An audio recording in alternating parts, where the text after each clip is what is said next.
We have records that show us, that tell us from enslaved people. Nobody seemed to want to discuss how Charles fit into that slave situation. The horrors that transpired on historical slave farms are a stark testament to the depths of human cruelty and the resilience of those who suffered. Acknowledging these tragedies is imperative, not just for historical accuracy, but as a continual reminder of the need for vigilance against any forms of dehumanization and oppression in our society. Physical tortures. In the dark annals of human history, the physical tortures endured by slaves on historical slave farms stand out as some of the most barbaric and inhumane acts ever committed. The rationale behind such brutal punishments was multifaceted, ranging from enforcing discipline and control to engendering fear and submission. The scars left behind, both physical and psychological, speak volumes of the cruelty these individuals faced. This was the most common form of punishment on slave farms. Slaves were often tied to trees or whipping posts, their backs exposed. The whip, usually made of leather or rope, was then lashed repeatedly on their bare skin. These whippings were so severe that they often tore the skin, leading to bleeding and permanent scars. A brutal overseer could administer dozens of lashes in one session, leaving the slave's back raw and bleeding. Whipping was used as a punishment for even minor infractions, such as not working fast enough or attempting to escape. The mere threat of a whipping was enough to instill fear in many slaves. Much like cattle, slaves were branded to signify ownership. This act was not just a physical torment, but also a psychological one. Being branded symbolized a loss of identity. Slaves were no longer individuals, but property. A red-hot iron, bearing the initials or emblem of the slave owner, was pressed onto the skin of the slave, usually on the shoulder, arm, or chest. The process was excruciatingly painful, with the stench of burning flesh filling the air. The resulting mark was a permanent reminder of their enslaved status. As a form of punishment or deterrence, some slaves were maimed. This extreme act could range from cutting off a toe or a finger to more severe dismemberments like foot or hand amputations.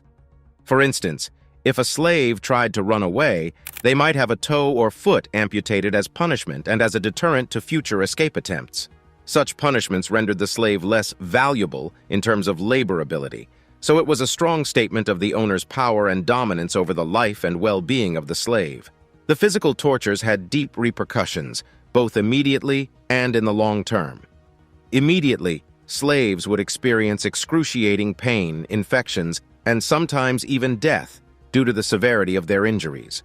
Long-term effects included chronic pain, disability, and an increased susceptibility to diseases due to open wounds and compromised immune systems. The physical tortures meted out on slave farms were not just about inflicting pain, but were also about power, control, and dehumanization. They served as a grim reminder of the slave's status as property, devoid of rights or personal agency. The long-lasting scars, both seen and unseen, bore testimony to the indomitable spirit of those who survived and the immense atrocities they endured, psychological trauma. The horrors faced by slaves on historical farms were not confined to just physical tortures. In many ways, the psychological torment was even more insidious. Slave owners and overseers employed a range of cruel strategies aimed at breaking the spirit, manipulating the psyche, and maintaining an iron grip on their human property.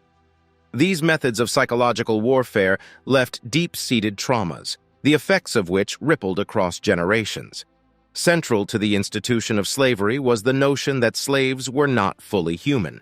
They were often compared to animals, treated as commodities, and stripped of any individual identity.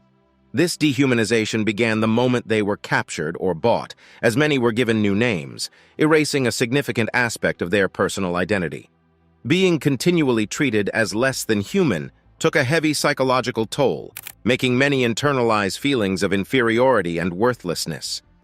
Separating slaves from their families and communities was a tactic to weaken their spirits and bonds.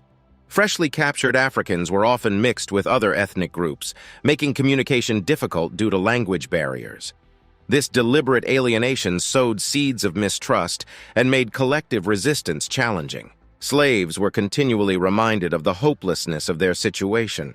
They were told that escape was futile, that they would never find freedom, and that any act of rebellion would lead to death or worse punishments. This relentless messaging aimed to quash any dreams of freedom or aspirations beyond the confines of the farm. Overseers and owners often exploited close relationships among the slaves. Friends or family members would be punished for the transgressions of one, forcing slaves to bear the weight of guilt for the suffering of their loved ones. This cruel tactic ensured that slaves policed their own behaviors and those of their peers. In some farms, punishments were meted out randomly, without clear cause or reason. This unpredictability kept slaves in a constant state of anxiety and fear. They never knew when or why the next bout of violence or humiliation would come, making them hyper-vigilant and perpetually stressed. Keeping slaves ignorant was another strategy to control and manipulate them. They were often forbidden from learning to read or write. Knowledge was power, and by denying them this, the slave masters ensured their dependence and reduced the possibility of organized rebellions. Occasionally, slaves were coerced into betraying their peers. They might be forced to inform on escape plans, reveal hidden contraband, or even participate in the punishment of their peers. These betrayals, often executed under extreme duress or threats, further broke the trust within the slave community and instilled feelings of guilt and self-loathing in those coerced into such acts. To look at the psychological trauma of slavery is to understand that the chains which bound the slaves were not just physical. The mental shackles, forged through deliberate and systemic cruelty, were equally, if not more, binding. The spirit of the enslaved was constantly under siege, with every facet of their existence manipulated to reinforce their subjugation. The echoes of this psychological warfare resonate even today, underscoring the depth and breadth of the cruelty faced by those on the slave farms. Living conditions. The living conditions on slave farms were a testament to the devaluation of human life and dignity. Slaves, despite being the backbone of the agricultural and economic engine of many regions, were subjected to living conditions that were abysmal at best. These conditions not only affected their physical health, but furthered the psychological degradation they were continuously subjected to. The housing provided for slaves was often rudimentary and crude. Cabins or huts were typically constructed using rough logs, with gaps that let in cold drafts in the winter and provided little relief from the summer heat. These dwellings, meant to house a single family, were often overcrowded, forcing several families to cohabitate in cramped spaces. The lack of privacy further stripped individuals of their dignity and compounded the sense of being treated as mere livestock. The situation inside these cabins was hardly better. Beds were a luxury few could afford. More often than not, slaves slept on piles of straw or directly on the dirt floor, with perhaps a threadbare blanket as the only barrier against the cold. With limited ventilation, these cabins became suffocating in the summer months, and in the winter, they offered minimal protection against the biting cold. Sanitation and hygiene were major concerns. With no proper sanitary facilities, waste disposal became a pressing issue, leading to the spread of diseases. Clean water was not always readily available, making tasks like bathing and cleaning even more challenging. Such conditions were breeding grounds for various diseases, leading to frequent outbreaks of illnesses like dysentery, cholera, and typhoid. Clothing, too, was scant and often insufficient. Slaves were typically given one set of clothing a year. Made of cheap, coarse material, this attire was ill-fitting and provided little protection against the elements. During harsh winters, the lack of proper clothing resulted in frostbite and other cold-related illnesses. The farms, vast expanses of land dedicated to crops like cotton, tobacco, and sugar, required relentless labor. Yet slaves were provided with few tools to ease their tasks. Long hours under the blazing sun, with minimal breaks, were the norm. Yet the cabins they returned to, after these grueling workdays, offered little respite or comfort. Adding to these physical hardships was the constant surveillance. Overseers watched slaves closely, ensuring they didn't rest too long, steal food, or attempt to escape. The feeling of always being watched, even in what should have been the privacy of their homes, added a layer of psychological distress to their already harrowing existence. The abhorrent living conditions were not just a result of economic decisions, but were a calculated move to control and dehumanize the enslaved population. By denying them basic comforts, slave owners aimed to break their spirit, making them easier to control and less likely to rebel. Every aspect of a slave's life, from the moment they woke up to the moment they lay down, was a reminder of their oppressed status. In understanding the grim reality of the living conditions, one gets a clearer picture of the daily struggles slaves faced. These conditions underscore the resilience and strength it took for them to survive each day, let alone resist or rebel against their oppressors. It stands as a chilling testament to the extent human cruelty can reach when fellow humans are viewed as nothing more than property or tools for profit. Forced family separations. One of the most heart-wrenching aspects of the institution of slavery was the forced separation of families. Slaveholders, driven by profit and power, viewed slaves not as human beings with emotions and connections, but as mere property. Consequently, family bonds were repeatedly and mercilessly broken, leaving a trail of emotional devastation in their wake. The nightmare of forced separations began as soon as individuals were captured in Africa. Many were torn away from their communities, their families, and everything familiar to them. As they were shackled and loaded onto slave ships, siblings were separated, parents and children were pulled apart, and spouses were torn from each other's embrace. The transatlantic voyage was the first of many instances where families would be splintered, their fates diverging. For those born into slavery in the Americas, the threat of separation loomed large. Slave children knew from an early age that they could be sold off and separated from their families at their owner's whim. A plantation's economic needs, a slave owner's debt, or a perceived act of insubordination could all result in individuals being sold off, their family ties disregarded. The emotional and psychological toll of these forced separations was immense. For parents, the pain of losing a child was unbearable. They lived with the constant dread of sale days, knowing that any day could be the last with their children. Stories are told of mothers who hid their children, or even took the tragic step of ending their child's life to spare them the horrors of a life in chains without family. Children, torn from their families, often found themselves in unfamiliar environments, surrounded by strangers. They were robbed of the protective love and care that families provide. Many were forced to grow up quickly, their innocence and childhood stolen by the cruel system. Beyond the immediate family, the broader community was also affected. Slaves built close-knit communities, their bonds forged in shared suffering and resistance. When members of these communities were sold off, it created ripples of grief and loss. These separations were another tool to weaken the solidarity and collective strength of slave communities. The system of slavery, by perpetuating forced family separations, also aimed to obliterate cultural and familial legacies.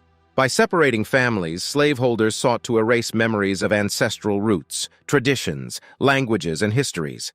In doing so, they hoped to create a population without a past, making them easier to control and dominate. However, in the face of these unspeakable atrocities, the resilience and spirit of the enslaved shone through. Many went to great lengths to reunite with family members. There are countless tales of individuals traveling vast distances, risking life and limb in search of lost family. Others held on to the memories of their loved ones, passing down stories and keeping the legacy of lost family members alive through oral traditions. Furthermore, the slave community often rallied around those who experienced loss, adopting separated children and providing emotional support to grieving parents. New familial structures were formed, and terms like aunt and uncle were often used broadly, reflecting the communal approach to kinship. Forced family separations were one of the cruelest facets of the slave system, a deliberate strategy to break the spirit and resolve of the enslaved. But as with many other aspects of slavery, it also highlighted the indomitable spirit, resilience, and deep sense of community among the enslaved. Their ability to forge new bonds, keep memories alive, and continually resist in the face of such emotional trauma is a testament to the enduring strength of the human spirit. Sexual exploitation. Sexual exploitation stands as one of the most heinous and harrowing aspects of the slave experience.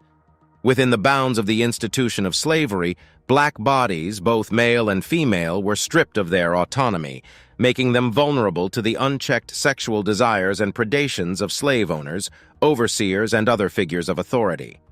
This systematic violation further reinforced the power dynamics at play and left psychological scars that would persist for generations. For countless enslaved women, their lives were defined by a horrifying cycle of sexual abuse. Many slaveholders and overseers felt they had unrestricted access to the bodies of enslaved women, using them not only for labor but also for their sexual gratification. Enslaved women could be raped, assaulted, or forced into sexual relationships with little recourse for justice or protection. Those who resisted faced brutal punishment or retribution, often publicly as a warning to others. These coerced relationships sometimes resulted in pregnancies, and the resulting children, often lighter-skinned, served as a visual reminder of the violations endured. They were born into a system that would label them as mulatto or other mixed-race classifications, highlighting their origin, but also sometimes offering them slightly different roles or treatment within the slave hierarchy, depending on the whim of the owner. It wasn't just the physical act of rape that tormented these women. It was the knowledge that their children, products of such violation, could also be sold off, used as labor, or even become the next targets of sexual exploitation. For the enslaved women who bore these children, the bond with them was deep and profound, a connection of shared suffering and unconditional love, yet tainted by the brutal circumstances of their conception. Slave narratives and testimonials frequently recount these experiences. Harriet Jacobs, in her autobiography Incidents in the Life of a Slave Girl, detailed the persistent sexual advances from her owner and the subsequent challenges she faced. Jacobs's narrative highlighted the complex web of power dynamics, sexual exploitation, and the desperate steps she took to protect herself and her children. Sexual exploitation was not restricted to women alone. Enslaved men, too, faced sexual violence and abuse, although such incidents are less frequently documented in historical accounts. The sexual abuse of enslaved men served as both a physical violation and a symbolic castration of their masculinity. It was another mechanism to emphasize their powerlessness and reduce any potential threats they might pose. Sexual exploitation also played a role in breeding practices on some plantations. Slave owners, recognizing the profitability of producing more enslaved people, sometimes forced certain slaves to pair with one another to produce offspring. This dehumanizing practice treated people as livestock, valuing them only for their reproductive capabilities. The consequences of this systemic sexual exploitation were manifold. Psychologically, the trauma of constant sexual violation and the fear it engendered were profound. These acts were not just about physical domination, but also served to reinforce the slave's status as property, with no rights over their own bodies. It also impacted relationships within the slave community. Enforced sexual encounters or relations, either by choice for protection or through sheer coercion, created intricate webs of connections, emotions, and sometimes resentment within the community. In studying this aspect of slavery, it becomes even more evident that the horrors of this institution were not just physical, but deeply emotional and psychological. Sexual exploitation serves as a grim reminder of the depths of cruelty and inhumanity that can arise when one group of people has unchecked power over another. Yet amidst this darkness, the stories of resistance, resilience, and survival of the enslaved shine even brighter, highlighting the indomitable human spirit's capacity to endure and rise above unspeakable atrocities. Inadequate health care.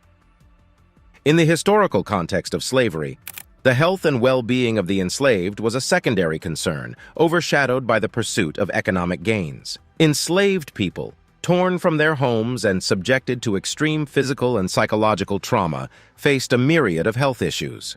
However, access to proper medical care was a luxury rarely afforded to them. The negligence of their health was both a symptom of their dehumanized status and a means to further control and exploit them. A primary aspect of this healthcare deficiency was rooted in the living conditions. Slaves were often packed into cramped quarters with minimal ventilation, creating the perfect environment for the spread of contagious diseases. Malnourishment was rampant, as slaves were given the bare minimum to survive, sometimes less. This weakened their immune systems, making them more susceptible to illnesses. Common afflictions such as dysentery, cholera, and respiratory diseases were prevalent, exacerbated by unsanitary conditions and lack of clean water. Despite the obvious connection between hard labor, inadequate nutrition, and susceptibility to disease, many plantation owners failed to make this link or deliberately ignored it. When illness did strike, the treatment slaves received was minimal at best. Slaveholders, in a bid to ensure that work wasn't disrupted, would sometimes employ doctors. However, the care provided was cursory and was often geared more towards getting the slave back to work rather than ensuring full recovery. Traditional African healing practices filled the void left by the lack of formal medical care. Enslaved individuals, often women who had knowledge of herbs, roots, and other natural remedies, played the role of healers in their communities. While many of these remedies were effective in treating certain ailments, they were no substitute for more advanced medical care, especially for serious illnesses or injuries. Reproductive health was another area of grave concern. Enslaved women faced frequent sexual exploitation, leading to unwanted pregnancies. The trauma of childbirth was often compounded by the immediate return to hard labor, leading to complications.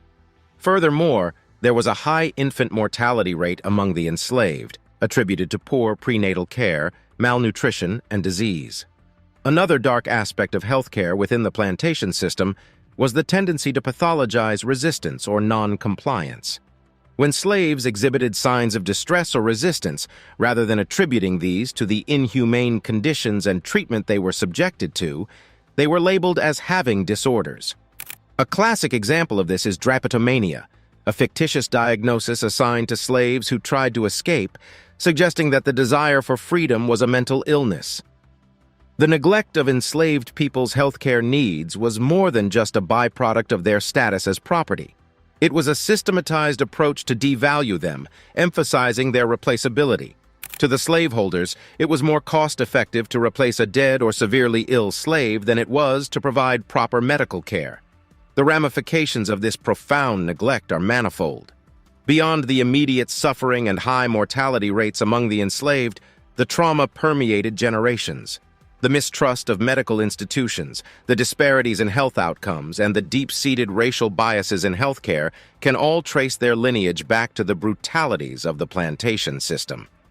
The inadequate healthcare provision for slaves is a glaring testament to the myriad cruelties of the institution of slavery. It serves as a reminder that the effects of such profound neglect are not just historical footnotes, but continue to shape health and societal outcomes to this day. Endless workdays.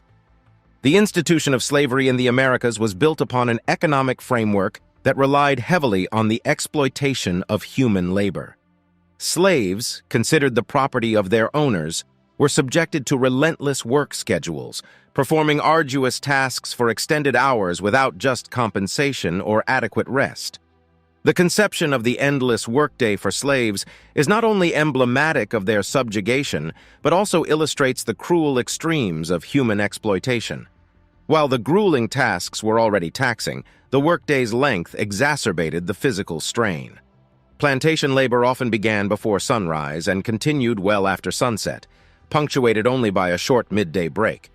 This break, far from being a generous respite, was often a necessity due to the extreme heat in southern climes, as working under the midday sun was a health risk even the slave owners couldn't ignore.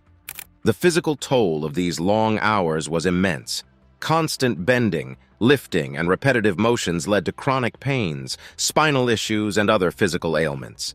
The limited diet and inadequate health care meant that many slaves worked these long hours while malnourished or ill. Outside of the plantations, slaves in urban settings, such as cities like Charleston or New Orleans, were employed in a variety of roles, as artisans, carpenters, blacksmiths, dock workers, and domestic servants. While the nature of their work differed from their counterparts in plantations, the exploitation remained consistent. Domestic servants, for example, were on call virtually around the clock, catering to their masters' whims.